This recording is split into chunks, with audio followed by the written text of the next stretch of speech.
যে করে আমার আশ আমি তার করি সর্বনাশ, তথাপিও জেনা ছাড়ে আমার পাশ আমি হই তার দাসানো দাস। আমি সর্বদাই তারই কাছে থাকি যে শুধু আমাকে ভালোবাসে, আর যে বিষয় চাই আমি তাকে বিষয় দিই, কিন্তু আমি দূরে সরে যাই। হরি বল। তাই দেখবেন মা, যদি ধন ঐশ্বর্য অর্থের মধ্যে কেউ ডুবে থাকে, সে ভগবানকে ভুলে যায় ভগবানকে ভুলে যায়। হয়তো আপনারা বলবেন অনেকের অর্থ আছে, বাড়িতে হরিবাসর দিচ্ছে, সাধুগুরু বৈষ্ণবের সেবা দিচ্ছে, আমরা সেই বৈষ্ণব সেবায় যাই, কোথায়? সে তো ভোলেনি না, সেটা লোক দেখানো ভক্তি। কিন্তু মাগো, যে জন ছোট্ট কুড়ে ঘরের মধ্যে বসে কৃষ্ণ কৃষ্ণ কৃষ্ণ নাম জপ করছে, সেই তো প্রকৃত ভক্ত। আমার যেমনটা আছে তুমি তেমনটাই গ্রহণ করো, আমার যা আছে তুমি সেটাই সেবা করো। ভগবান বিদুরের ঘরে শাকর্ণ সেবা করেছিলেন, একটা খোসা, কলার খোসা সেবা করেছিলেন। কেন? তাতে ছিল ভক্তি, তাতে ছিল শুদ্ধ প্রেম। ভক্তি ভরে তুমি যেটাই দেবে, তার মধ্যে যদি ভক্তি থাকে, ভগবান তো ক্ষীরসর ননি মাখন চান না মা। সুদামা যখন শুকনো চিড়ে নিয়ে গেল দ্বারকায়, কৃষ্ণকে রাজা দেখে লুকিয়ে রাখলো। হায় হায়, এই চিড়ে আমি দেব কি করে ওকে? ও তো মস্ত বড় রাজা, ও রাজভোগ সেবা করে, আমি চিড়ে কি করে দেব? আমি যে দিনহীন কাঙাল। করুণাময় গোবিন্দ সবই তো জানে বাবা, কি ছলনা তার। সুদামার চরণ ধৌত করছে আর জিজ্ঞাসা করছে, বন্ধু এতগুলো বছর পর এলি, আমার জন্য কিছু আনিসনি? সুদামা বলছে, জানিস কানাই, নিজেদেরই খাওয়া জোটে না, তোর জন্য কি আনবো বল? কিন্তু চিড়ের পুটুলিটা কিন্তু লুকিয়ে রেখেছে মা। গোবিন্দ মনে মনে বলছে, বন্ধু তুই ভেবেছিস আমি রাজভোগ সেবা করি, তোর আনা শুকনো চিড়ে আমি খাবো কি করে? তুই কি জানিস না, ভক্ত আমাকে যেটাই দেয়, ভক্তের ভালোবাসার যে বস্তু, আমি যে অমৃত স্বরূপ গ্রহণ করি। বেশ, তুই আমাকে দিলি না, কিন্তু সময় হলে আমি ঠিক খেয়ে নেব। সুদামাকে বলেছিল, সুদামা রে, যে চিড়ে দিতে তুই দ্বিধা করছিস, আগত কলিযুগে গৌর হয়ে আমি নদিয়ায় যাব বটে, কিন্তু যত সময় দাঁড়ে দাঁড়ে ভিক্ষা করে ওই চিড়ে মাটির মানসাই আমায় সেবা না দেবে, আমি কিন্তু কলিযুগে সেবা করব না। তাই কলিযুগে কিন্তু চিড়ে ভোগ হয় নিতাই গৌরের সেবায়। বিদুরের ঘরে শাকর্ণ সেবা করেছিল, শবরীর এঁঠো কুল খেয়েছিলেন প্রভু রামচন্দ্র। ভাবা যায় মা, আমরা মনে করি ভগবান খায় না। দেখবেন অনেকের ধারণা, অনেকে বলে ভগবান তো খায় না, সে কি করে খাবে? চলতে পারে না, কথা বলতে পারে না, সে তো বিগ্রহ, সে তো চিত্রপট। খাই আমরা, সে তো খায় না। এই ধারণাটা যতদিন আমাদের মন থেকে না যাবে, আমরা কোনোদিন তাকে ভালোবাসতে শিখব না। সেও খায়, দিতে জানতে হয়। মা যশোমতী তাকে সন্তান রূপে কাছে পেয়ে তাকে খাওয়াতেন, যিনি বিশ্ব ব্রহ্মাণ্ডের মালিক। সেই ভগবানের খিদে পেলে মায়ের আঁচল ধরে টানতো, মা খিদে পেয়েছে, খেতে দাও। বলুন দেখি, যে বিশ্ব ব্রহ্মাণ্ডের মালিক, তার তো খাওয়ার অভাব নেই, তাহলে মায়ের আঁচল ধরে কেন খিদে পেয়েছে খেতে দাও বলে হাত বাড়ায়? এটাই তো ভালোবাসা। আপনার কিঞ্চিত কিঞ্চিত সেবা তিনি যে বড় ভালোবাসেন মা, তার একটা সুন্দর প্রমাণ আপনাদের দিয়ে একটু শুনুন। শ্রীখণ্ড নিবাসী একটা 12 বছরের ছেলে, যার নাম রঘুনন্দন। একটু মন দিয়ে শুনবেন, এগুলো শুনতে হবে, না হলে আমাদের ভুলটা ভাঙবেন। যেটা আজও বর্তমান, যেখানে আজও সেবা চলছে, সেবা হয় বর্ধমান জেলায়।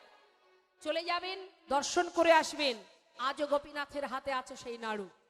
আমরা দর্শন করেছি, আমাদের ভাগ্যে হয়েছে। তা সেই ছোট্ট ছেলে রঘুনন্দন, যার পিতার নাম মুকুন্দ দাস, যিনি ছিলেন বড় কবিরাজ। সেই সময় নবদ্বীপের যে রাজা ছিলেন নবাব হোসেন শাহ, সেই নবাব হোসেন শাহ তার নিজের শারীরিক অসুস্থতা দূর করার জন্য, মানে সুস্থ হবার জন্য, ওই মুকুন্দ দাসের কাছে গিয়ে সে সুস্থ হয়েছিল মা সেই সময়। তা সেই মুকুন্দ দাস এত বড় কবিরাজ ছিলেন, কিন্তু ঘরে ছিল তার গোপীনাথ বিগ্রহ। এখন গোপীনাথের সেবা সময় মতো দিতে হয়। গ্রামে কোনো ব্যক্তি অসুস্থ হলে সেখানেও যেতে হয়। একটা মানুষ দুই দিকে কাজ পড়ে গেছে, চিন্তা করছে আমি কি করব, কোন দিকে যাব। তখন তার 12 বছরের ছোট্ট ছেলে রঘুনন্দন বলছে, বাবা এক কাজ করো, তুমি এক কাজ করো, গ্রামে যে অসুস্থ তুমি তার কাছে চলে যাও, আর ঘরে গোপীনাথের সেবা ওটা আমি দিয়ে দেব। এখন মুকুন্দ দাস বলছে, হ্যাঁ রে, ভগবানের সেবা বললেই কি সেবা দেওয়া যায়? তার সেবা দিতে গেলে অনেক নিয়ম আছে, অনেক মন্ত্রতন্ত্র জানতে হয়। তুই তো বাবা মন্ত্র জানিস না। ছোট্ট ছেলে বলে উঠলেন, বাবা তোমার মতো মন্ত্র জানি না, কিন্তু যদি কাউকে ভালোবেসে খাওয়াই সে কি খাবে না? মুকুন্দ দাস চিন্তা করছে, সত্যি তো, যদি কেউ ভালোবেসে কাউকে খাওয়ায় তার জন্য মন্ত্রের কি বা প্রয়োজন? তার উপরে তো ভক্তি, ভক্তি যেখানে সেখানে মন্ত্রের দরকার নেই। যাক, তুই আমাকে বাঁচালি বাবা। শোন, তাহলে রান্নাঘরে সবকিছু গোছানো আছে, কোন রকমে রান্না করে সেবাটা দিয়ে দে, আর আমি আসবো ঘরে ফিরে, আমার জন্য প্রসাদ রাখবি, কেমন? ঠিক আছে বাবা, চলে যাও। মুকুন্দ দাস চলে গেল গ্রামের কাজে। আর ছোট্ট 12 বছরের ছেলে, মা অনেকেরই ঘরে আছে ছোট্ট ছেলে 12 বছরের, ওই 12 বছরের শিশু জীবনে কোনোদিন যে রান্না করেনি, আজ বাবাকে কথা দিয়েছে, গোপীনাথের দায়িত্ব নিয়েছে, তাই দেরি না করে রান্নাঘরে গিয়ে যা কিছু গোছানো ছিল সে তো জীবনে রান্না করেনি, সব ব্যঞ্জন এক পাত্রে ঢেলে দিয়ে রান্না বসিয়েছে। কোন রকমের সিদ্ধ সাদ্দা রান্না হয়েছে, জীবনে যে রান্না করেনি সে রান্নার বুঝবে কি? যাই হোক, কোন রকমে রান্না করে পাত্রে ঢেলে নিয়ে মন্দিরে ঢুকেছে। ঢুকে ডাকছে, ও গোপীনাথ, গোপীনাথ, দাঁড়িয়ে থাকলে হবে না, তাড়াতাড়ি এসে খেয়ে নাও। জানো আজ বাবা নেই ঘরে, আমি রান্না করেছি তোমার জন্য।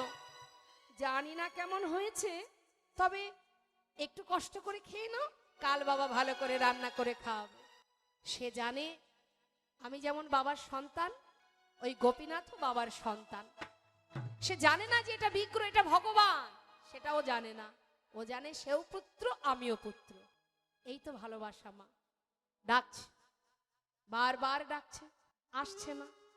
আপনারাও তো সেবা দেন, আমরা চিত্রপট ভেবে সেবা দিই, তাই আসে না। আর সে তো আপন জন ভেবে ডাকছে, যত সময় না আসবে তত সময় ডেকে যাচ্ছে। বারবার ডাকছে, কি হলো, আসছো না কেন? ও গোপীনাথ, শুনতে পাচ্ছ না আমার কথা? আজ বাবা ঘরে নেই বলে আসবে না? কি ভেবেছো তুমি? শোনো গোপীনাথ, আমি বাবাকে কথা দিয়েছি তোমাকে খাওয়াবো, তাড়াতাড়ি চলে এসো। আমি অনেক কষ্ট করে রান্না করেছি তোমার জন্য, আমার কি কষ্ট হয় না? কোনোদিন করিনি, আজ যে আমি কথা দিয়েছি বাবাকে, তোমাকে আমি খাওয়াবো। গোপীনাথ এসো না। ও গোপীনাথ, তাও আসছে না। কি হলো, আসছে না কেন?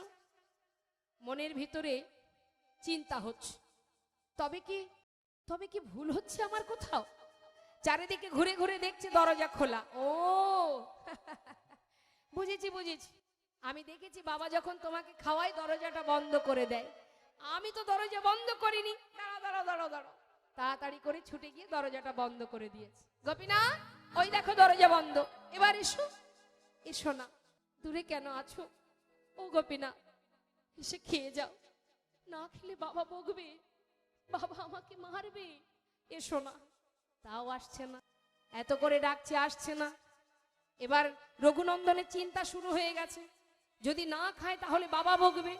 গোপীনাথ, এত করে ডাকছি শুনতে পাচ্ছ না? তবে শোনো, আমি যখন না খাই বাবা দেখেছি আমাকে লাঠি দিয়ে মেরে মেরে খাওয়ায়, তুমি আসবে না তো? দাঁড়াও। ছুটতে ছুটতে মন্দির থেকে বাইরে বেরিয়ে খুঁজে খুঁজে একটা লাঠি জোগাড় করেছে। দেখুন মা, একেই বলে ভালোবাসা। লাঠিটা হাতে নিয়ে মন্দিরে প্রবেশ করে গোপীনাথের সামনে ধরেছে। গোপীনাথ, দেখতে পাচ্ছ কি আছে? ভালো চাও চলে এসো, তা না হলে না এই লাঠি দিয়ে আমি তোমাকে মেরে মেরে নিয়ে আসবো।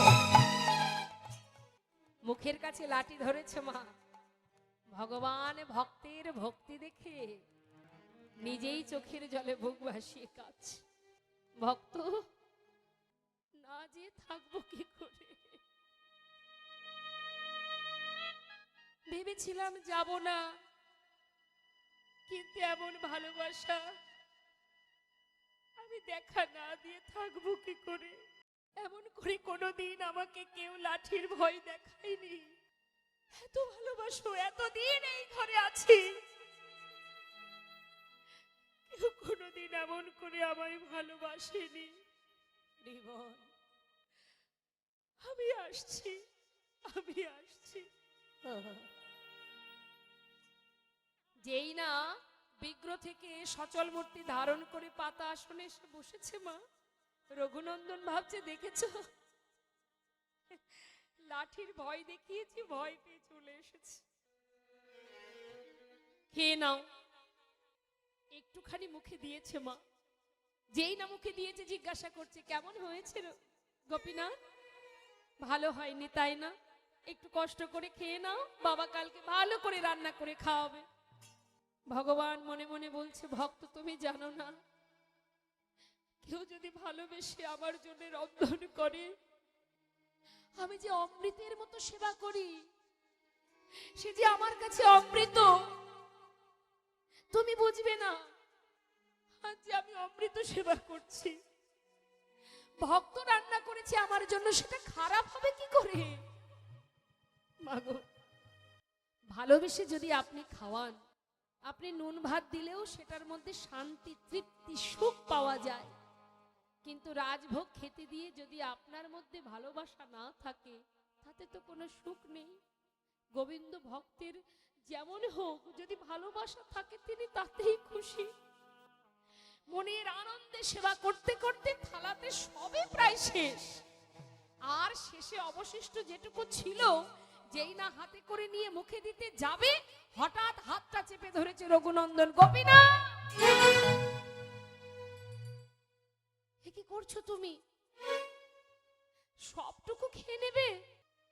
আরে আমি আছি, আমার বাবা আছে, আমাদের জন্য রাখবে না? সবই তো তোমাকে ধরে দিয়েছি, আমাদের জন্য একটু রেখে দাও।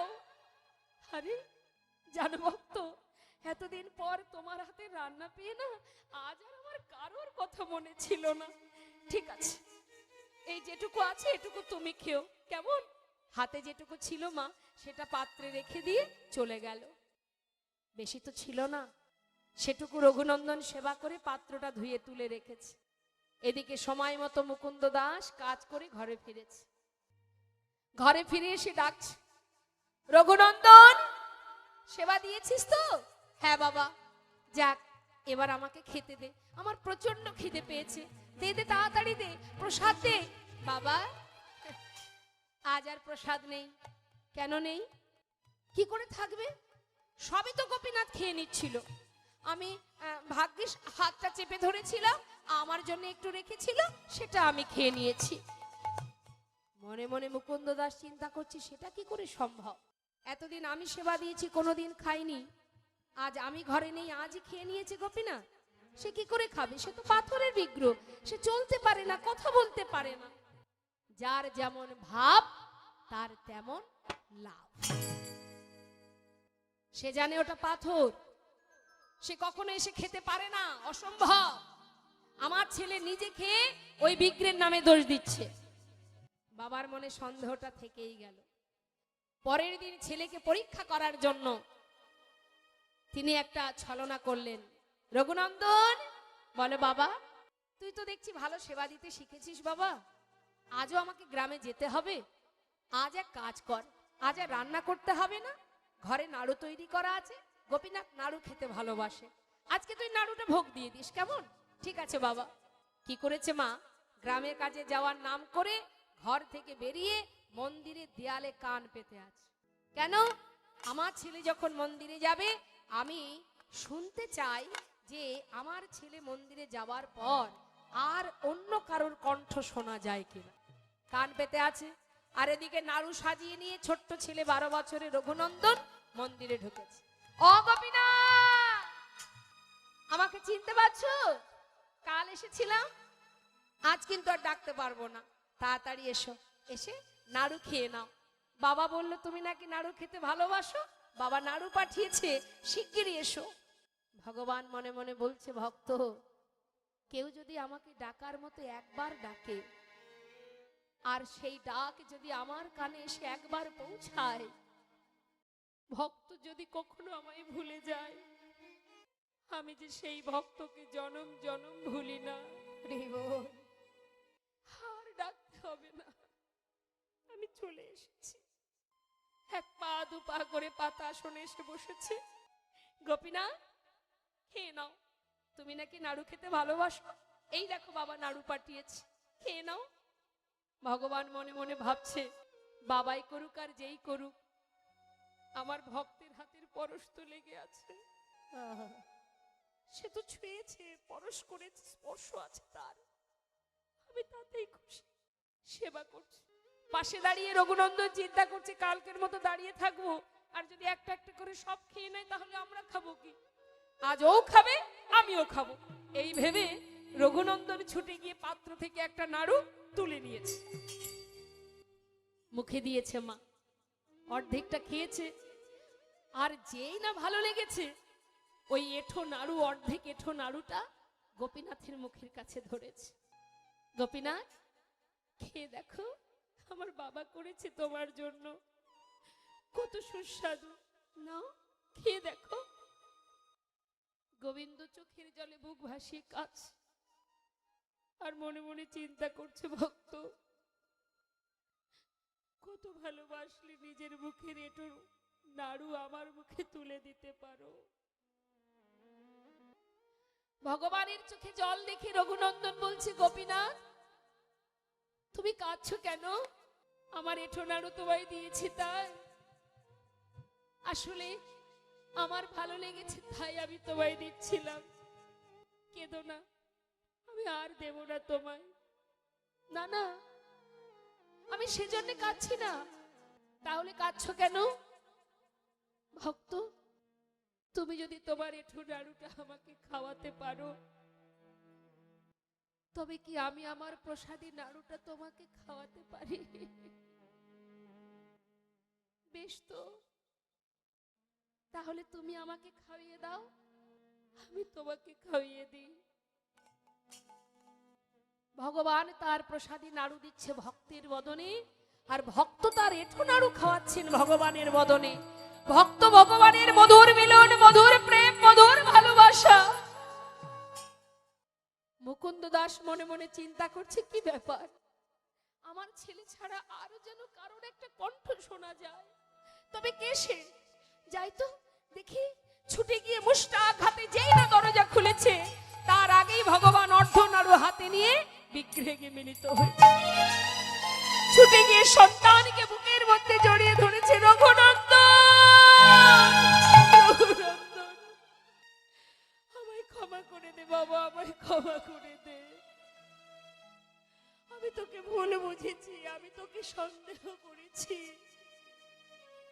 দেখ, যাকে সারা জীবন সেবা দিয়েছি আমি তার দেখা পাইনি, আর একদিন তাকে সেবা দিয়ে নিজে হাতে তাকে খাইয়েছিস, কারণ আমি তাকে ভালোবেসেছি পাথর ভেবে, তুই তাকে ভালোবেসেছিস আপন জন ভেবে।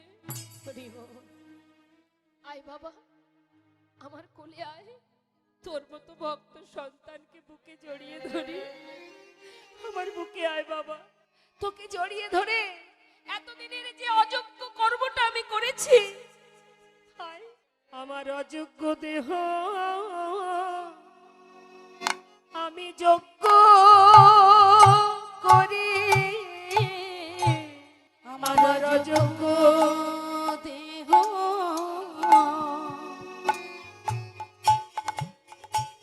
আমি যোগ্য করি, তোর মতো ভক্ত সন্তানে আমি জড়ায়ে ধরে, আমার অযোগ্য দেহ আমি যোগ্য করি, তোর মতো ভক্ত সন্তানে আমি জড়ায়ে ধরি, আমার মানব জন আমি ধন্য করি, অযোগ্য দেহ যোগ্য করি,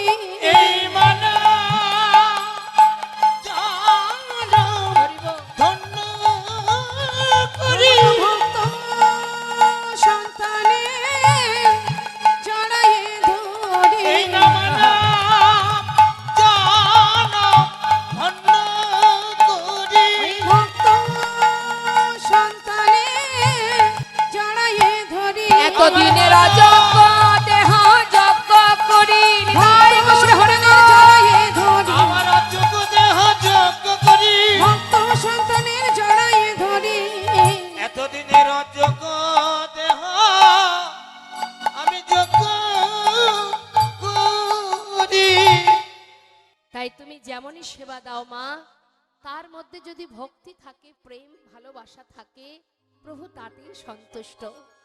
আজ লালা বলছে, শোনো ভিখারি, যদি তাই হয় তাহলে এক কাজ করো, তুমি আমার কাছে থাকো, আমার ঘরে থাকো, আমি তোমার সমস্ত খাওয়া পড়ার দায়িত্ব নেব, তুমি মুখে কৃষ্ণ নাম করবে আর আমাকে কৃষ্ণ নাম শোনাবে। বাবু, আপনার ওই মহলে যদি আমি থাকি তাহলে আপনার মতো অবস্থা আমারও হবে। আপনি যেমন গোবিন্দকে ভুলে গেছেন, আপনার মহলে থাকলে দিনে দিনে আমিও তাকে ভুলে যাব না। তাই গৌর হরি বল। তাই বাবু আমি আসি, আমি থাকতে পারবো না, আমি আসি বাবু। চলে গেল। হরি বল। লালা মনে মনে চিন্তা করলেন, তবে কি এই মহলে থাকলে, এই বিষয় সম্পদের মধ্যে থাকলে তবে কি গোবিন্দকে ভুলে যেতে হয়? চিন্তা করছে আর এক পা দুপা করে ঘরে যাচ্ছে। এইভাবে দিন যেতে যেতে আর এক জায়গা থেকে আর এক শিক্ষা পেল। সেটা কোথায়? একদিন লালা তিনি খাজনা আদায় করবার জন্য তিনি পালকি চেপে গোটা রাজ্য পরিদর্শন করছেন আর খাজনা আদায় করছেন। সারাদিন ধরে খাজনা আদায় করে বেলি অবসান কালে যখন ঘরে ফিরছে মা, ঠিক সেই সময় এক রজক কন্যা, মানে ধোপার মেয়ে। আগেকার সময়ে কাপড় কাচা হতো কিভাবে জানেন? এখন তো অনেক ডিটারজেন্ট পাউডার আছে, তাই না? আর আগেকার সময়ে কলার পাতাকে শুকিয়ে, যেটাকে বলা হয় কি কি বলে, শুকনো কলার পাতাকে কি বলে? এদিকে কি বলে একটু শুনি। শুকনো কলার পাতা বলে, বাসনা বলে। বাসনাকে পুড়িয়ে যে খার হয় সেটা দিয়ে কাপড় কাচা হতো। এখন বেলি অবসানকালে লালা পালকি করে ফিরছে আর সন্ধ্যা আগত, সেই সময় রজক কন্যা চিৎকার করে তার পিতাকে ডেকে বলছে, রজক কন্যা মানে জানেন তো রজক কাদের বলে মা? ধোপাকে বলা হয় রজক, হ্যাঁ, যারা কাপড় কাচে। তার মেয়ে চিৎকার করে বলছে, বাবু গো, বাবু গো, বেলা যায় বাসনায় আগুন দাও, বাবু গো, বেলা যায় বাসনায় আগুন দাও। এই যে চিৎকার করে কন্যা তার পিতাকে বলছে, আর সেখান থেকে প্রতিধ্বনি আসছে লালার কানে। সে কি বলছে? শুনছে লালা, বেলা যায়, বেলা যায়, বেলা যায়।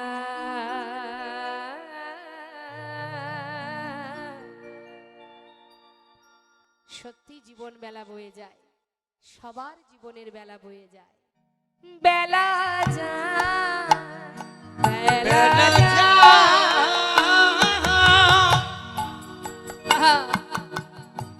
বেলা যায়, যায়, যায়, হরি বল। বেলা যায়, বেলা যায়, বেলা যায়,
আপনাদের সকল ভক্তচরণে নিবেদন, আপনাদের এই মহতি হরিবাসর হরিকথা কৃষ্ণ কথা আস্বাদন করছেন।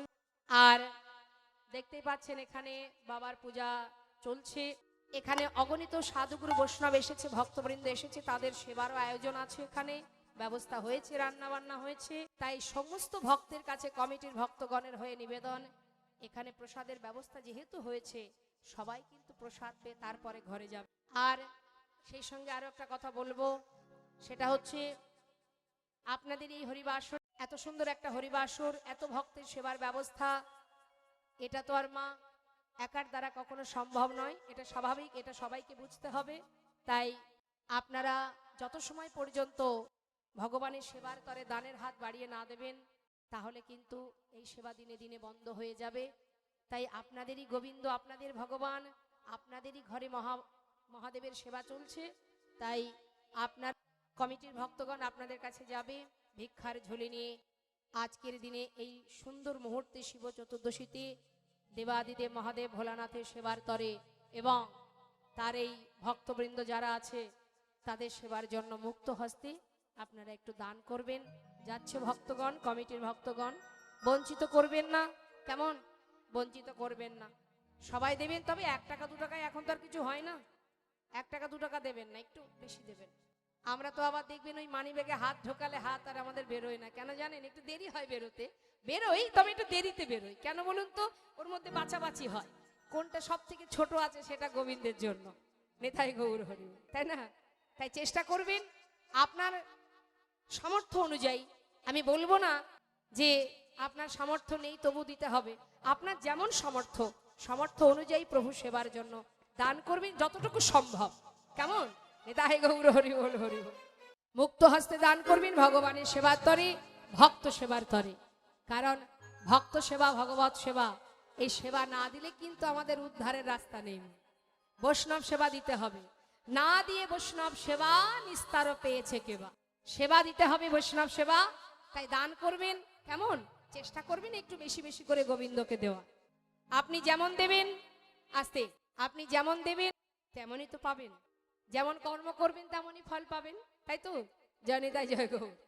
তা দান করুন, তবে দেখবেন দেওয়ার পিছনে যেন কোনো উদ্দেশ্য না থাকে। আস্তে, অনেকে আবার উদ্দেশ্য নিয়ে দান করে, হে ভগবান দিলাম তোমায় 100 টাকা, আমার ছেলেটা যেন মাধ্যমিকে ফার্স্ট ডিভিশনে পাশ করে। এই যে আমাদের আশা খুব খারাপ, আশা করে আমরা ভগবানের কাছে কি দরকার? না চাইতে সব পাওয়া যায়। সুদামা তো জীবনে কিছুই চাইনি, কিন্তু সে তো সর্বসুখে সুখী হয়েছিল। চাইবার কি দরকার? চাইবার প্রয়োজন নেই, শুধু তার প্রতি বিশ্বাস ভালোবাসা রাখো, চাইবার দরকার নেই। ভগবান বললেন কোনো কিছু পাওয়ার আশায় যদি কেউ কর্ম করে, আমি যেটা মনে করি সে সেটাই পায়। তুমি কিছু পাওয়ার জন্য ছুটছো, কিন্তু তিনি যেটা ভাববে তুমি সেটাই পাবে। আর তুমি যদি তাকে বিশ্বাস করো, তাকে ভালোবাসো, তুমি তার শরণাপন্নে থাকো, তাহলে তোমার জীবনের একটু একটু করে সমস্ত কিছু চাওয়া পাওয়া তিনিই পূর্ণ করবে। তাই মাগো, প্রভু বললেন আস্তে, ভাবছো বসে চলবে কি সে তুমি ভাববার কে? যার ভাবনা সেই ভাবে, তুমি ভাবো তাকে। তাই গৌর হরি বল, হরি বল। তাই কথা নয়, সবার কাছে যাবে ভিক্ষার ঝুলি নিয়ে, সবাই আস্তে আস্তে ভিক্ষা দেবে। এদিকে কি হলো দেখুন, লীলার দিকে মনটা রাখতে হবে মা। যেই না শুনেছে প্রতিধ্বনি, সঙ্গে সঙ্গে পালকি থেকে নেমে সেই কন্যার কাছে গিয়ে দাঁড়িয়েছে লালা। সেই কন্যার কাছে গিয়ে জিজ্ঞাসা করছে, মা তুই কি যেন একটা বললি? বাবু আস্তে আস্তে আস্তে, কি হলো? আপনি ওইদিকে ঘুরে বসেছেন কেন? ও মা, এই যে আপনাকে বলছি, আপনি ওইদিকে ফিরে আছেন কেন? এইদিকে ঘুরুন, এইদিকে ঘুরে বসুন। হরিবাসরে বসার একটা নিয়ম আছে, হ্যাঁ, যেমন ভাবে তেমন ভাবে বসতে পারবেন না, ঠিকঠাক বসুন। হ্যাঁ, এইদিকে ফিরে বসুন। জানে তাই সেই কন্যাকে জিজ্ঞাসা করছে লালা, তুই যেন কি বললি মা? বাবু আমি তো কিছু বলিনি, আমি বলেছি বেলা যায় বাসনায় আগুন দাও। এই কথা শুনে লালা বললেন, না রে মা, তুই তো এই কথা বলিসনি, আমি যে অন্য কিছু শুনলাম। তুই যেন বারবার আমায় বলছিস, বাবু গো বেলা যায় বাসনায় আগুন দাও। আমি যে বারবার শুনলাম তুই আমাকে বারবার বলছিস বাসনায় আগুন দাও, বাসনায় আগুন দাও। ঠিক বলেছিস মা, ঠিকই বলেছিস, কামনা বাসনার পিছনে ছুটতে ছুটতে জীবনের অনেক সময় চলে গেল, আর তো সময় নেই। এবার আমাকে ফিরতে হবে আপন ঘরে। ছুটতে ছুটতে ঘরে ফিরে এসে নিজের কন্যা সুমতিকে বলছে, মা আমাকে একটু সাজিয়ে দে না। কোথায় যাবে বাবা? দে না, সারা গায়ে কৃষ্ণ নাম লিখে দে, আমি আর থাকবো না, এবার আমায় যেতে হবে। বাবা হঠাৎ তোমার কি হলো? এমন করছো কেন? আমায় বলো কি হয়েছে? ওরে আমি চলে যাব, যাব রে, যাব আমি কৃষ্ণ ভজনে, যাব আমি মধুর বৃন্দাবনে। নিতাই গৌর হরি বল। যাব আমি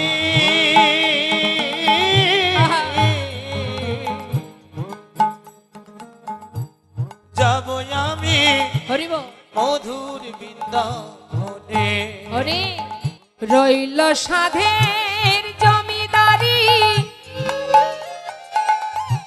রইল এ ঘর বাড়ি, রইল সাধের জমিদারি, আহা, রইল এ ঘর বাড়ি। আমি বৃন্দাবনে চলে যাব সবই কিছু ছাড়ি। আমি আমি বৃন্দাবনে চলে যাব সবই কিছু ছাড়ি। সাজায়ে দে কৃষ্ণদা মনে আমার এই অভিলাষ, আমি হব বৃন্দাবনে আমি হব বৃন্দাবনে বাস। ওরে এই আশা মনে যাব রে। নিতাই গৌর হরি বল, হরি বল। যাব আমি কৃষ্ণ ভজনে। ওই না যাব আমি আহা, মধুর বৃন্দাবনে। যাব আমি মধুর বৃন্দাবনে। কৃষ্ণ নাম সর্ব অঙ্গে লিখে জীবনের সমস্ত কিছু পরিত্যাগ করে বদনে কৃষ্ণ নাম গাইতে গাইতে লালা চলে গেল বৃন্দাবন। কয়েক মাস কেটে গেল, বৃন্দাবনে গিয়ে পৌঁছালেন লালা, মুখে কৃষ্ণ কৃষ্ণ কৃষ্ণ। দেখতে দেখতে বৃন্দাবনে যখন পৌঁছালো তখন সন্ধ্যা হয়ে গেছে। মা রাত্রিটা কোন রকম কাটিয়েছে বালির ওপরে। কোথায়? গোবিন্দকুণ্ড, ওই গোবিন্দকুণ্ডের পাড়ে যে বালুরাশি, ওই বালুরাশির মধ্যে রাত্রিটা কোন রকমে ঘুমিয়ে সকালবেলা যেই না চোখ মেলেছে দেখছে ব্রজবাসীরা মাথায় করে ডালা সাজিয়ে দল বেঁধে যাচ্ছে। তাই না দেখে লালা জিজ্ঞাসা করছে, ও ব্রজবাসী, মাথায় এগুলো নিয়ে যাচ্ছ কোথায়? বাঁকে বিহারীর ভোগ দিতে যাচ্ছ? শোনো না, আমাকে একটু নিয়ে যাবে? কেন নিয়ে যাব না, চলো আমাদের সঙ্গে। তবে হ্যাঁ, যেতেই যদি চাও, আমরা নাম গাইতে গাইতে যাচ্ছি, তুমিও আমাদের সঙ্গে আমাদের পাচু পাচু নাম গাইতে গাইতে যাবে। কি নাম গাইতে হবে? কি নাম করব?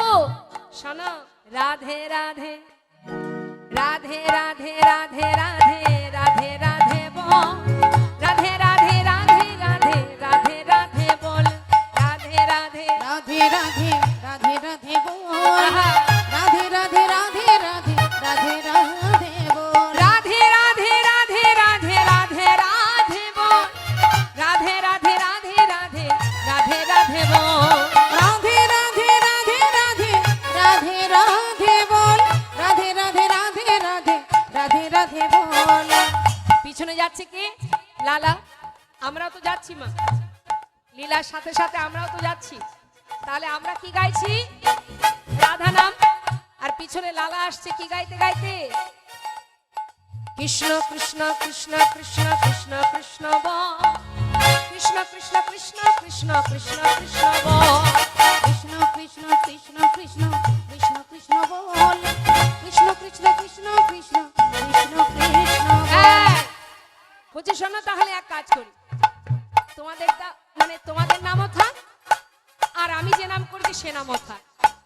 তাতে কি হবে? নামি হবে। হ্যাঁ, একসঙ্গে গাইবো।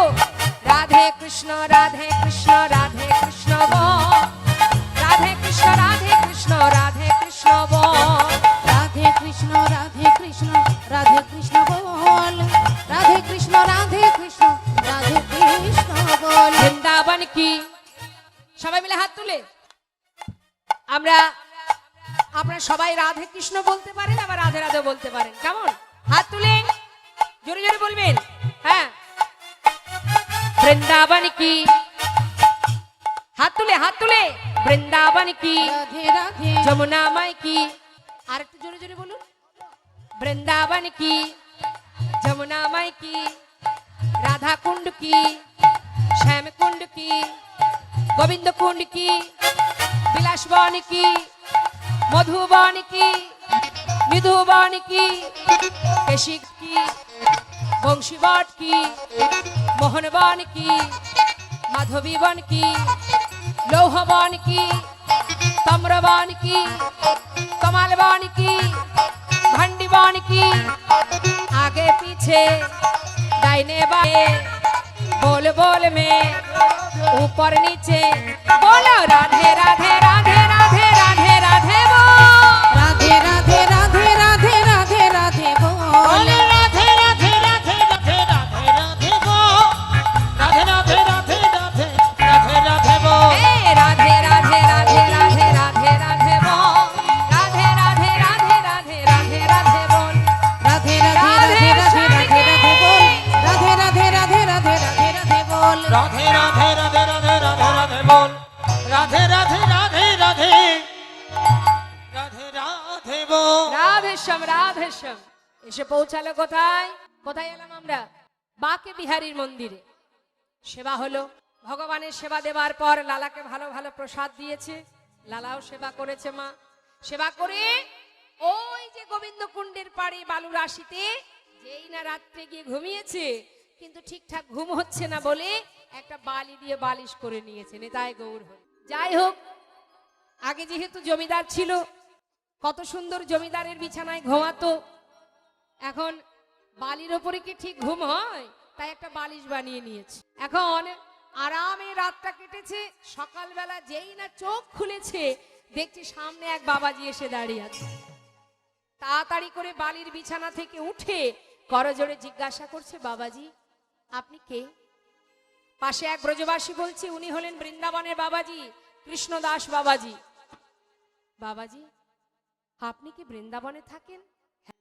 বাবাজি বলতে পারেন এখানে কোথায় আমি কৃষ্ণকে দেখতে পাবো? বলতে পারেন বাবাজি কোথায় গেলে গোবিন্দের দেখা পাবো? বাবাজি বলছে, নাম কি তোমার? আমার নাম লালা। দাঁড়াও দাঁড়াও দাঁড়াও দাঁড়াও, তুমি কি সেই মুর্শিদাবাদের মস্ত বড় জমিদার সেই লালা? বাবাজি ছিলাম, জমিদার ছিলাম, আজ আর নেই। আমি সব ছেড়ে চলে এসেছি শুধুমাত্র গোবিন্দের চরণ পাবার জন্য। একটিবার বলো না বাবাজি, কোথায় গেলে তার দেখা পাবো? তোমার কি দীক্ষা হয়েছে? না, দীক্ষা না হলে তার দেখা পাওয়া যায়? আগে আশ্রয় করো, তারপরে তো বিষয় পাবে। হ্যাঁ, যেই না বলেছে ছুটে গিয়ে বাবাজি চরণটা জড়িয়ে ধরেছে। বাবাজি তাই যদি হয় তাহলে আজ আমি এই চরণ শরণ নিলাম, আমাকে দীক্ষা দিন, আপনি আমাকে দীক্ষা দিন। সঙ্গে সঙ্গে বাবাজি বললেন, দাঁড়াও, দীক্ষা বললেই তো দীক্ষা দেওয়া যাবে না। দীক্ষা দিতে গেলে তারও একটা নির্দিষ্ট সময় দরকার। সে সময় তোমার এখনো আসেনি। সময় হোক, দীক্ষা দিয়ে যাব। নিতাই গৌর হরি। দীক্ষা পেতে গেলেও তার একটা সময়ের দরকার মা। সময় থাকতে দীক্ষা নিতে হবে। সময়, সঠিক সময়। আহা, যেই না বলেছে তোমার সময় হয়নি, সময় হলে দীক্ষা দেব। লালা বললেন, তাহলে আমার কি করণীয়? পারবে? আমি যা বলবো পারবে? এই যে মন্দিরে মন্দিরে প্রসাদ পাচ্ছ, আর এই বালির উপরে বিছানা করে ঘুমাচ্ছ, আবার দেখছি একটা বালি দিয়ে বালিশ তৈরি করে নিয়েছো। ঠিক ঘুম হচ্ছিল না, তাই না? তাই বালিশ করেছো। যেই না বলা, সেই বালিশটা ভেঙে ফেললেন। শোনো লালা, আজ আমি তোমাকে একটা কাজ দেব। বৃন্দাবনে পথে পথে ঘুরে ঘুরে মন্দিরে প্রসাদ পেয়ে দিন কাটালে কি আর তার দেখা পাওয়া যায়? কর্ম করো। কি কর্ম? যা বলবো পারবে তো? নিশ্চয়ই। আপনি বলেই দেখুন, যা বলবেন আমি তাই করতে রাজি। তবে নাও, ধরো ধরো লালা ভিক্ষার ঝুলি কাঁধে। তুমি ধর ধর লালা,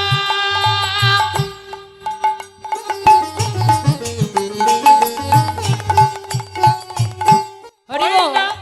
ভিখার ঝুলি কাঁধে, ঘুরে এসো দারে দা। ধরো ধরো লালা, হরি বল। ওই ভিক্ষার ঝুলি কাঁধে, হরি বল। ঘুরে সদারে দার। মুখে রাধা গুণগা ভিক্ষা মেগে না কৃষ্ণ পদ কর মুখে রাধা গুণ গাও, ভিখা মেগে নাও, কৃষ্ণ পদ করো সাহা। ওই দারে দারে ভিক্ষা মেগে আনো। ওই দারে দারে ভিক্ষা মেগে আনো। মুখে রাধা রাধা নামে করো, দারে দারে ভিক্ষা মেগে আনো। মুখে রাধা গুণ গানে করো, দারে দারে ভিক্ষা মেগে আনো। মুখে রাধা গুণ গাও, ভিখা মেগে নাও, কৃষ্ণ পদ করো সাহা। কি বললেন? দারে দারে ভিক্ষা করবে, কারোর ঘর বাদ দেবে না, সবার দারে দারে ভিক্ষায় যাবে। যাও, সময় নষ্ট করো না। ভিক্ষার ঝুলি কাঁধে দিলেন মস্ত বড় জমিদারের কাঁধে। আজ ভিক্ষার ঝুলি, যত সময় ভিক্ষা না করবে তত সময় তোমার মধ্যে দীনতা আসবে না। হরি বল। ভিক্ষার ঝুলি কাঁধে নিয়ে দারে দারে ভিক্ষা করতে শুরু করলেন লালা। একদিন হঠাৎ তার স্ত্রী, তার পুত্র, তার কন্যা, তাদের সঙ্গে বৃন্দাবনে দেখা হয়ে গেল। কেন? তারা এসেছে বৃন্দাবনে স্বামীকে দেখবার জন্য, পিতাকে দেখবার জন্য। এসে দেখছি কি, যিনি এত বড় জমিদার তার কাঁধে ভিক্ষার ঝুলি।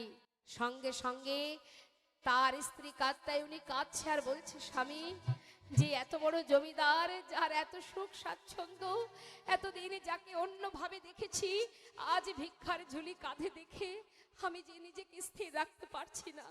এ কেমন বেশ, এ যে আমি দেখতে পাচ্ছি না। স্বামী, স্বামী, তুমি ঘরে ফিরে চলো, ফিরে চলো স্বামী।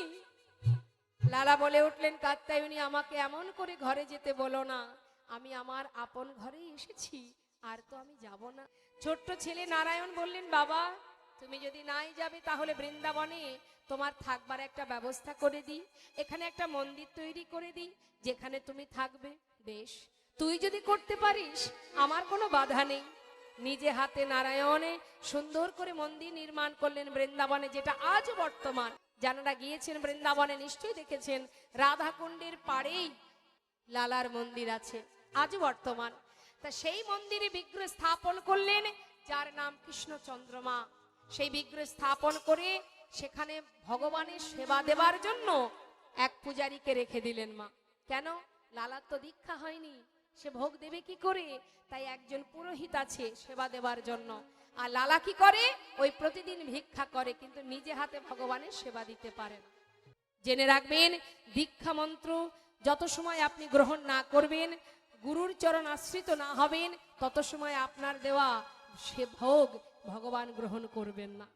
তাই মা, লালার মনে দুঃখ যে আমি কেন দীক্ষা পাচ্ছি না, কেন আজ আমি গুরুর চরণে মন্ত্র গ্রহণ করতে পারছি না, আমার অপরাধটা কি? প্রতিদিন তার মনের ভিতরে এই প্রশ্ন কুরে কুরে খায়, কি অপরাধ আমার, কেন আমি মন্ত্র গ্রহণ করতে পারছি না? একদিন লালা আর সহ্য করতে পারছে না, মনের দুঃখে, মনের ক্ষোভে সে কি করেছে, পূজারীকে বলছে, পূজারী, আজ আর আমি ভিক্ষায় যাব না, আজ আমার ভালো লাগছে না, আমি একটু বসে বসে ওই গুহার মধ্যে বসে বসে ভজন করব। তুমি এক কাজ করো, আজ মন্দিরে সেবা দিয়ে আমাকে একটু প্রসাদ দিয়ে আসবে, আমি আর আজ ভিক্ষায় যাব না। এই কথা বলে পূজারীর কাছ থেকে বিদায় নিচ্ছে। ও পূজারী, আমাকে একটু প্রসাদ দেবে কেমন? আমি ভজনে চললাম। করিব না মাধু করি, আমি পাইব প্রসাদ। করিব না মাধু করি,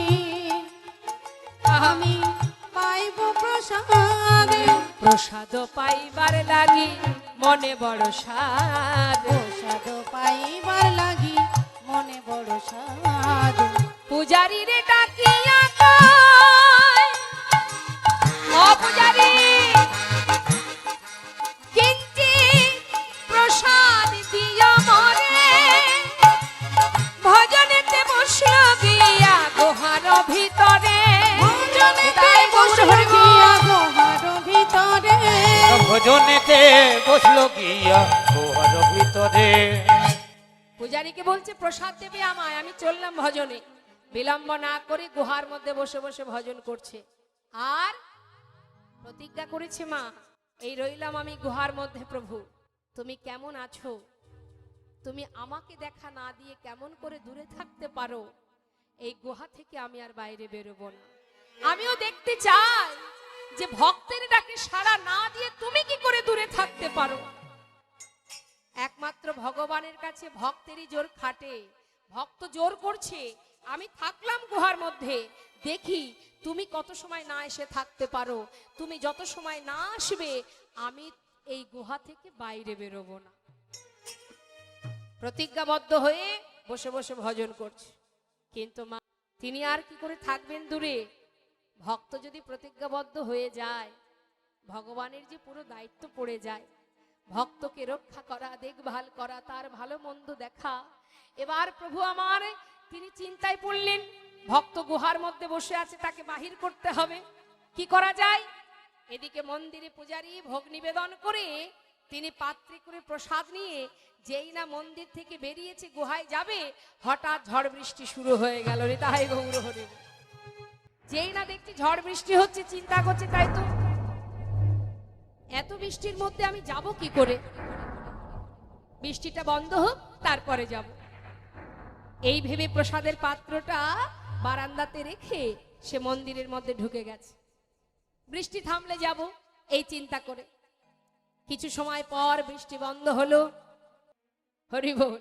আর তার মধ্যে দিয়ে গোবিন্দ আমার পূজারীর রূপ ধারণ করে প্রসাদের থালাটা নিয়ে এক পা দুপা করে গুহার মধ্যে যাচ্ছে। ভগবান পূজারীর বেশে গুহার ভিতরে ঢুকছে আর লালা গুহার মধ্যে বসে বসে তিনি ভজন করছে, রাধে কৃষ্ণ গোবিন্দ গোপাল রাধা রমন হরি হরি হরি বল। রাধে কৃষ্ণ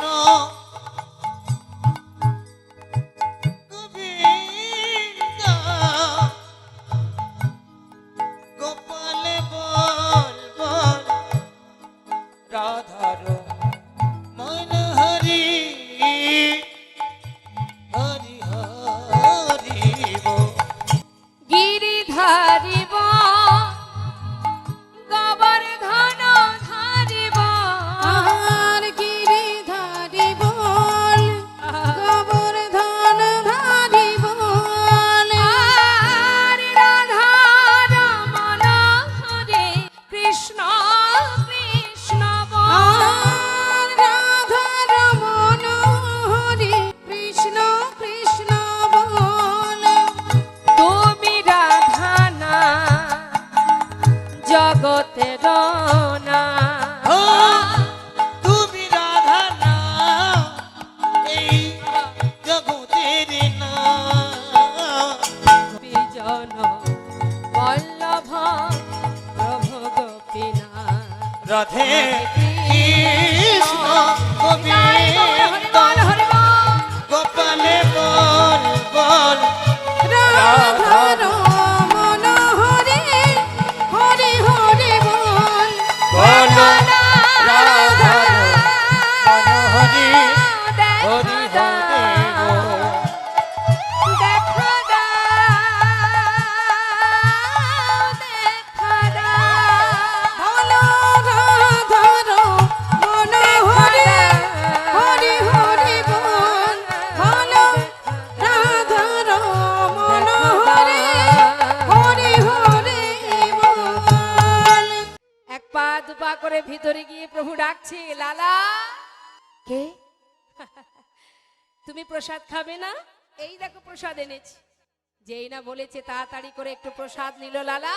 ভগবান লালাকে প্রসাদ দিয়ে আবার ফিরে চলে গেল। এদিকে ঝড় বৃষ্টি বন্ধ হয়ে গেছে। মন্দিরের প্রকৃত যে পূজারী সে চিন্তা করছে লালাকে প্রসাদ দিতে যেতে হবে। যাই, হঠাৎ বারান্দায় এসে দেখছে প্রসাদের থালা আছে, প্রসাদ নেই। কি হলো? তাহলে হয়তো কোনো ভক্ত এসে নিয়ে গেছে। ঠিক আছে, মন্দিরে তো আরো আছে প্রসাদ, তা থেকে একটু দিয়ে আসি। এই ভেবে এবার পাত্রে প্রসাদ নিয়ে গুহার মধ্যে গেছে। গুহায় বসে আছে লালা, ডাকছে, লালা। কে? আমি পূজারি। তুমি প্রসাদ খাবে না? প্রসাদ? আমি তো প্রসাদ খেয়েছি। খেয়েছো? কে দিল তোমার? কেন? তুমি তো এসেছিলে। আমি এসেছি? আমি তো আসিনি লালা, এই তো আমি এলাম।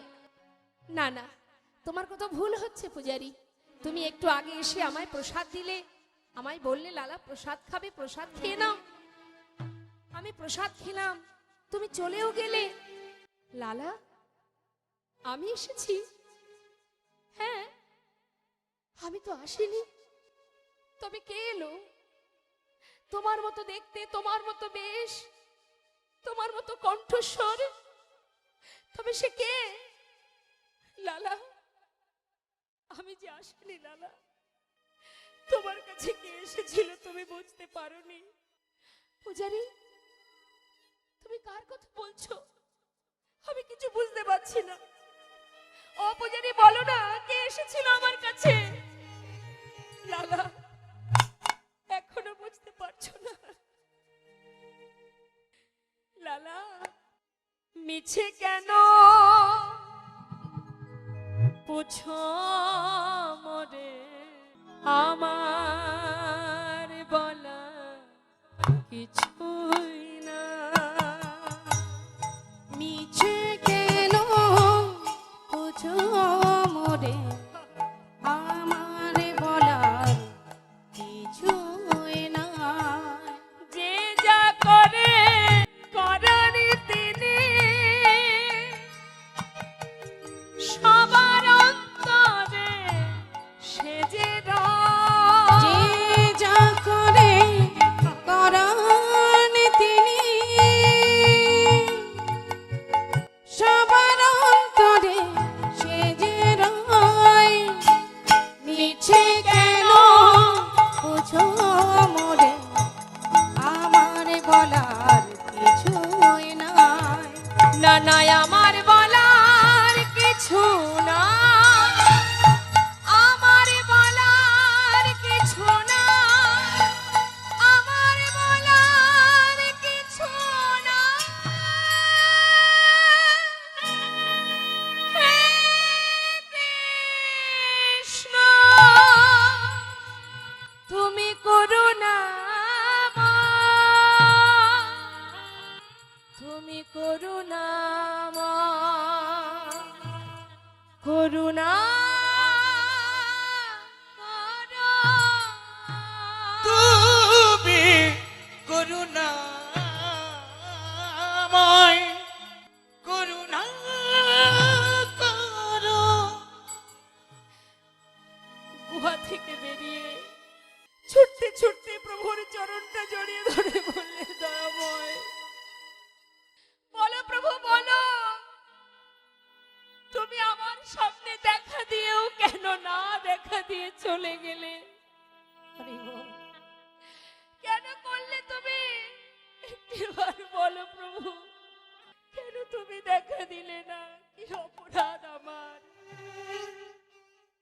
কোথায় চলে গেলে দয়াময়? দেখা দাও, দেখা দাও, বলো না মোরে, কাঁদাইছ কেন, করিছ কেন ছলনা? বলো না ওরে, কাঁদাইছ কেন, করিছ কেন ছলনা? আমি অনেক কেঁদেছি, কাঁদিতে পারি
বাবাজির কাছে গিয়ে চরণটা জড়িয়ে ধরেছি।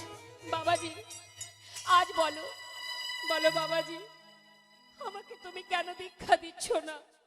তুমি জানো সে এসেছিল আমার সামনে, কিন্তু দেখা না দিয়ে চলে গেছে। বলো আমার অপরাধটা কি? কেন তুমি আমায় মন্ত্র দিচ্ছ না? বাবাজি বলে দাও। বাবাজি বলছে, চলে যাও লালা, এখনো তোমার মন্ত্র দেওয়ার সময় হয়নি। সময় হলে আমি নিজে এসে দীক্ষা দিয়ে যাব। না, আজ আমায় বলতে হবে। কি অপরাধ আমার? যত সময় তুমি না বলবে আমি তোমার চরণ ছেড়ে কোথাও যাব না। তুমি বলো বাবাজি, কি অপরাধ আমার? লালা শুনবে, তোমাকে বলেছিলাম তুমি সকলের বাড়িতে ভিক্ষা করবে। লালা, প্রত্যেকের বাড়িতে ভিক্ষা করেছো। করেছো কি? করেছি। ভেবে দেখো, সবার বাড়িতে ভিক্ষা করেছো? একজনের বাড়িতে করিনি, আর সকলের বাড়িতে ভিক্ষা করেছি। কার বাড়িতে ভিক্ষা করনি? জগৎ শেঠ। কেন করনি? ওদের সঙ্গে আমাদের পুরানো দ্বন্দ্ব আছে, তাই আমি। দ্বন্দ্ব কিসের জন্য? জমিদারির কারণে। আচ্ছা লালা, তোমার সেই জমিদারি আছে কি এখন? না। তুমি কি জমিদার আছো? না। তাহলে দ্বন্দ্ব বিবাদ কেন থাকবে লালা? যাও, যার সঙ্গে তোমার দ্বন্দ্ব আছে, বিবাদ আছে, নতমস্তকে তার বাড়ি থেকে ভিক্ষা করে নিয়ে এসো, তবেই তোমার দীক্ষা হবে। এখান থেকে আমাদের জানতে হবে মা, হিংসা থাকলে কোনোদিন ভগবানের সেবা পরিপূর্ণ হয় না। আপনার কারোর সঙ্গে দ্বন্দ্ব আছে, বিবাদ আছে, আপনার সঙ্গে হয়তো কোনো রকমে তার সাথে সম্পর্ক ভালো নেই, বাড়িতে আপনি বৈষ্ণব সেবা দিচ্ছেন, ভক্ত সেবা, ভগবানের সেবা দিচ্ছেন, কিন্তু তাদেরকে আপনি নিমন্ত্রণ করেননি কেন? তাদের প্রতি আপনার রাগ আছে, ক্রোধ আছে। এই যে ক্রোধ, এই হিংসা, এই রাগ যদি আপনার থাকে, আপনি লাখ লাখ টাকা দিয়ে বৈষ্ণব সেবা যদি বাড়িতে দেন, জানবেন সে সেবা আপনার বৃথা। কেন? যার প্রতি আপনার ক্রোধ আছে তাকে নিমন্ত্রণ করে গলবস্ত্রে, নিমন্ত্রণ করে মাথা নত করে তাকে নিজের ঘরে এনে সসম্মানে তাকে সেবা না দেওয়া পর্যন্ত আপনার সেবা সব বৃথা। স্বয়ং গোবিন্দকে বলেছিলেন দেবর্ষি নারদ, শোনো, যজ্ঞের নিয়ম কি জানো? যে জনা যা চাইবে হাসি মুখে দিতে হবে, দান করিতে হবে হাসি মুখে। সব শেষে দান দিয়া ভিক্ষার ঝুলি কাঁধে লইয়া ভিক্ষা মেগে খাবে হাসি মুখে। তোমার সবকিছু চলে গেছে বলে তুমি মনের দুঃখে ভিক্ষা করবে, রাগে রাগে ভিক্ষা করবে আর খাবে, হবে না। সব ফুরিয়ে যাবে, সব শেষ হয়ে যাবে, তারপরও ভিক্ষা যদি করে খেতে হয় তাও হাসি মুখে। এটাই হলো সেবার নীতি, সেবার নিয়ম। তাই আজ লালাকে বললেন, যার প্রতি তোমার দ্বন্দ্ব আছে যাও তার বাড়ি থেকে মাথা নত করে ভিক্ষা করে নিয়ে এসো। এই কথা শুনে লালা দেরি না করে ভিক্ষার ঝুলি কাঁধে নিয়ে চললেন জগৎ শেঠের দ্বারে। ভিক্ষাং দেহি। বাবা যেই না বলেছে, লালাকে দেখে চিনতে পেরেছে দাড়ি। আরে এ তো আমাদের পুরনো শত্রু। যে কোনো কথা না বলে দাড়ি কি করেছে, অনেক দামি দামি রত্ন একটা পাত্রে নিয়ে ওই লালার ভিক্ষার ঝোলাই যেই না দিতে গেছে, লালা বলছে, দাঁড়াও দাড়ি, আমি তো তোমার হাত থেকে ভিক্ষা নেব না, আর তুমি যেগুলো এনেছো আমাকে দেবার জন্য আমি তো এ দান নিতে পারবো না। আমি ধনের ভিখারি নয় গো, আমি ধনের ভিখারি নয়, ধনের ভিখারি নই গো আমি, ধনের ভিখারি নই।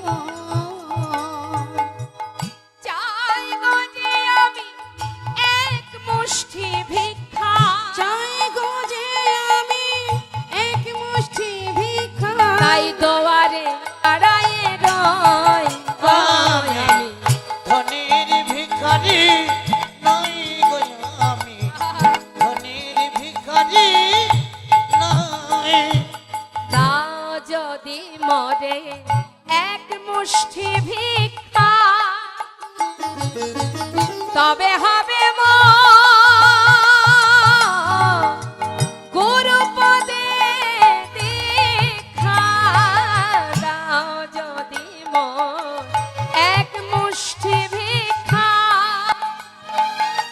তবে হবে মোর গুরু পদে দীক্ষা, আমি পাব দর্শন।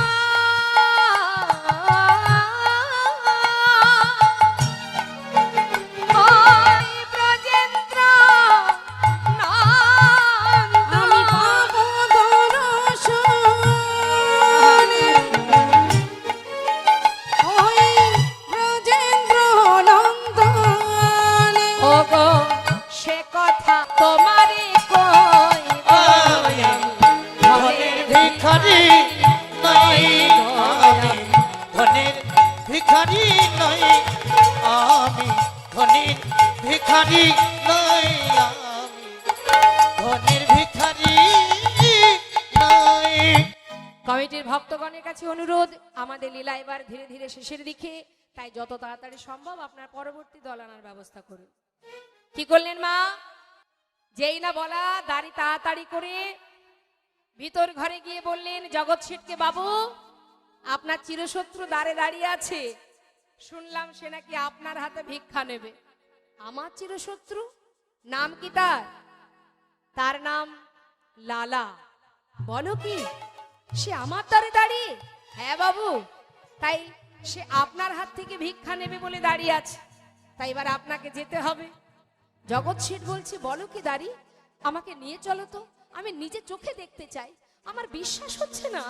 যেই না জগৎ শেঠ দ্বারে এসে দাঁড়িয়েছে মা, দ্বারে এসে দেখছে কি, সারা গায়ে কৃষ্ণ নাম, সারা গায়ে দাদার সঙ্গে তিলক ধারণ, কাঁধে ভিক্ষার ঝুলি, বদনে কৃষ্ণ নাম, মস্তক মুন্ডন, অপূর্ব সেই শোভা দর্শন করে জগৎ শেঠ বলে উঠলেন, তোমার যে বেশ আমি দেখতে পাচ্ছি, এটা কি তোমার আসল বেশ নাকি কোনো ছলনা? কোনো ছলনা করে আমার কাছে আসনি তো? লালা বলে উঠলেন, না না, আসিনি আজ তোমার কাছে বন্ধু কোন ছলনা। ও বন্ধু, ওই ঘাটের মাঝে পারে ঘাটাতে বসে ডাকছে আমার।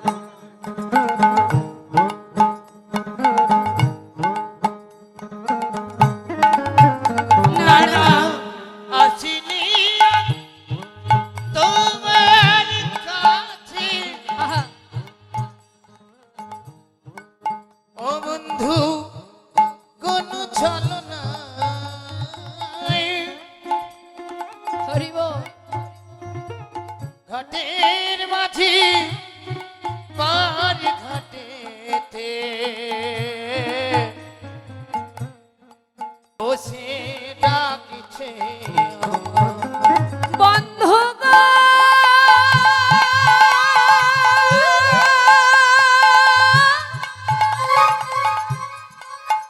ও বন্ধু গো,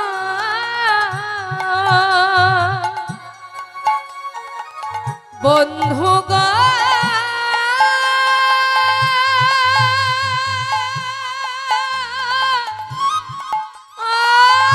বন্ধু গো, বন্ধু গো,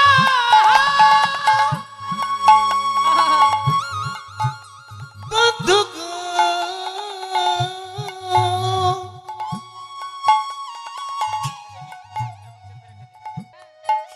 বন্ধু গো, বন্ধু গো,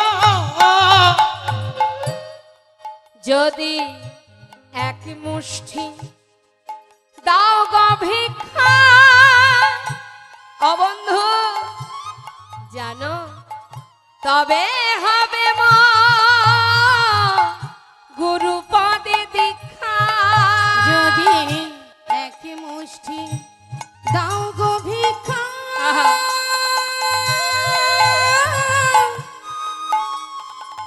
তবে হবে মন গুরু পদে দীক্ষা।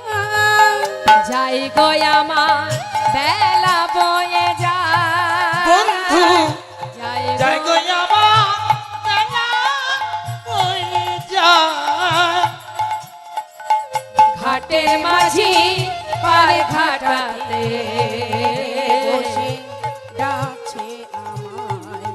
ওই ঘাটের মাঝি আর ঘাটাতে ও বন্ধু গো ঘাটের মাঝি আর বন্ধু গো বন্ধু গো বন্ধু ঘাটের মাঝি পার ঘাটে ডাকিছে আমার। জগৎ শেঠ লালার কথা মতো এক মুষ্টি তন্ডুল যেই না ঝোলার মধ্যে দিয়েছে মা, সেই এক মুষ্টি তন্ডুল নিয়ে, তন্ডুল মানে কি চাল, যেই না এক মুষ্টি তন্ডুল দিয়েছে আর কোনো দিকে লক্ষ্য নেই, তাড়াতাড়ি করে ছুটতে ছুটতে বাবাজি বাবাজি এই দেখো এনেছি আমি, আমাকে দিয়েছে, আমি জগৎ শেঠের বাড়ি থেকে ভিক্ষা করে এনেছি, এবার তুমি আমায় মন্ত্র দাও বাবাজি, মন্ত্র দাও। দাঁড়াও দাঁড়াও, দেব মন্ত্র তোমাকে দেব, কিন্তু তোমার পিছনেও কে আসছে? আমার পিছনে হে কি বন্ধু, বন্ধু তুমি? জগৎ শেঠ বলে উঠলেন, বন্ধু তুমি যখন আমার দরজায় দাঁড়িয়ে বললে যে তোমার জীবন বেলা বয়ে যায়, পার ঘাটার মাঝি পারে দাঁড়িয়ে আছে, তোমাকে এক মুষ্টি তন্ডুল দিয়ে আমি আর ঘরে ফিরতে পারিনি, আমার মনে হলো তোমার যদি জীবন বেলা বয়ে যায় তাহলে তো আমারও জীবন বেলা বয়ে যায়, তাই ঘরে ফিরতে না পেরে আমি তোমার পাছু পাছু ছুটে এসেছি বন্ধু, আমার বলতে যা কিছু ছিল সব আমি দূরে সরিয়ে তোমার পাছু পাছু তোমাকে স্মরণ করে এসেছি। চেয়ে দেখো, আমার দিকে তাকিয়ে দেখো, কিছুই নেই আমার, আমি সব ত্যাগ করে এসেছি, এবার আমাকে গ্রহণ করো বন্ধু, তুমি আমাকে গ্রহণ করো। বাবাজি ও সেই জগৎ শেঠ যার বাড়ি থেকে আমি ভিক্ষা করে এনেছি, বাবাজি ও যে আমার পাছু পাছু এসেছে, সব ত্যাগ করে এসেছে, ওকে তুমি গ্রহণ করো বাবাজি, গ্রহণ করো। দুজনে একসঙ্গে বাবাজির কাছ হতে মন্ত্র গ্রহণ করলেন, ভিক্ষার ঝুলি কাঁধে নিয়ে দুই বন্ধু ভিক্ষা করে ভগবানের সেবা দেয়, প্রতিদিন সেবা দেয় মা, কিন্তু তার দেখা পায় না, সাক্ষাৎ দর্শন করবার জন্য পাগলের মতো অধীর আগ্রহ নিয়ে বসে থাকে, প্রতিদিন ঠাকুরের সামনে বসে কাঁদে, কিন্তু দেখা পাচ্ছে না বলে স্থির করলেন, তুমি যদি দেখা নাই দেবে তাহলে প্রাণ আর রাখবো না, যমুনার জলে নিজেকে বিসর্জন করব। এই বলে যখন লালা ছুটতে ছুটতে যাচ্ছে যমুনার ঘাটে, পিছন থেকে জগৎ শেঠ বলে উঠলেন, বন্ধু একটু দাঁড়াও, মরতেই যদি হয় তাহলে তোমার সঙ্গে আমিও যাব, আমাকে সঙ্গে করে নাও, দুজনে একসাথে মরবো। দুইজনে একসাথে যমুনার জলে যখন নামছেন, অনাদি আদি ভগবান করুণাময় ভক্তের ভগবান, ভক্তকে রক্ষা করাই যে তার কাজ, যুগে যুগে তিনি তো ভক্তকে রক্ষা করার জন্যই এসেছেন ধরাতে, তাই তিনি বিলম্ব না করে যমুনার তীরে বালুরাশিতে ত্রিভঙ্গ বঙ্কিম থামে যেই না দাঁড়িয়ে চিৎকার করে ডেকেছে, লালা লালা, একবার পিছন ফিরে দেখো।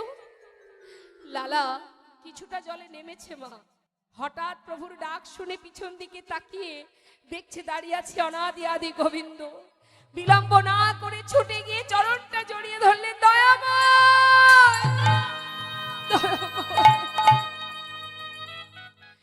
এতদিন পর তুমি এলে প্রভু, এতদিনে তোমার দেখা পেলাম, গ্রহণ করো প্রভু, গ্রহণ করো, আমাকে তোমার চরণে গ্রহণ করো, তোমার চরণে ঠাঁই দাও দয়াময়। এসো প্রভু এসো, আমার চোখের সামনে নয়, আমার কাছে এসো। মম অন্তর